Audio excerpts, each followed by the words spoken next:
이사야 62장과 요한일서 간의 연관성. 이사야 62장과 요한일서 간의 연관성을 살펴보겠습니다. 이사야 62장과 요한일서는 하나님의 사랑과 백성의 정체성을 강조합니다.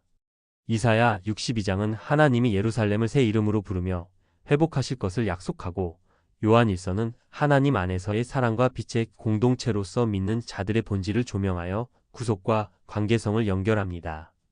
다음은 두 본문의 주요 내용과 연관성을 설명하겠습니다. 이사야 62장. 주제. 이사야 62장은 하나님이 백성을 사랑하고 회복하겠다는 약속을 담고 있습니다. 예루살렘은 새 이름을 받고 존귀해지며 하나님은 백성에게 기쁨과 소망을 주십니다.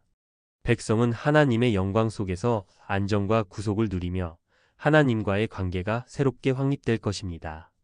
주요 내용. 이사야 62장은 하나님이 이스라엘을 회복시키고 그들에게 새로운 이름을 주실 것이라는 약속을 강조합니다. 이스라엘은 더 이상 버림받은 자가 아니며 하나님의 사랑받는 백성으로 회복될 것이라고 선언합니다.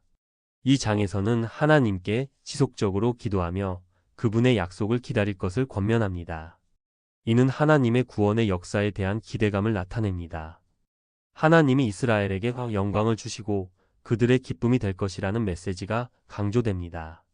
이 구절은 예수 그리스도가 오실 것을 예언하는 것으로 해석됩니다. 요한일서. 주제. 요한일서는 사랑, 빛, 그리고 믿음의 공동체를 중심으로 합니다. 하나님의 사랑을 받는 자들은 서로 사랑하며 어두움에서 벗어나 빛 가운데 살아야 합니다. 믿음으로 거짓을 물리치고 예수 그리스도 안에서 영원한 생명을 누리는 것을 강조합니다. 주요 내용. 요한일서에서는 하나님이 사랑이시라는 주제가 반복적으로 강조됩니다. 신자들은 하나님의 사랑을 경험하고 그 사랑을 세상에 전해야 한다고 가르칩니다. 요한일서 3장 1절에서는 신자들이 하나님의 자녀라고 불리며, 이는 이사야에서 이스라엘이 하나님의 사랑받는 백성으로 회복되는 것과 연결됩니다. 요한일서에서는 신자들이 예수 그리스도를 믿음으로써 구원을 확신할 수 있다고 말하며, 이는 이사야에서의 회복과 대조됩니다. 이사야 62장과 요한일서 간의 연관성. 하나님의 사랑. 이사야 62장에서는 이스라엘이 하나님의 사랑받는 백성으로 회복된다고 선언하며, 요한일서에서는 하나님이 사랑이시라는 메시지를 통해 신자들이 그 사랑을 누릴 수 있음을 강조합니다. 두 본문 모두 하나님의 사랑의 본질을 드러냅니다. 신자의 정체성. 이사야에서는 이스라엘이 새로운 이름을 받는 것으로 그들의 정체성이 변화됨을 보여주고, 요한일서에서는 신자들이 하나님의 자녀로서의 정체성을 강조합니다. 이는 하나님의 구원 계획 속에서 신자의 위치를 나타냅니다. 구원의 확신. 이사야 62장은 하나님이 이스라엘을 회복시킬 것이라는 확신을 주며, 요한일서에서는 신자들이 예수 그리스도를 통해 구원의 확신을 가질 수 있음을 강조합니다.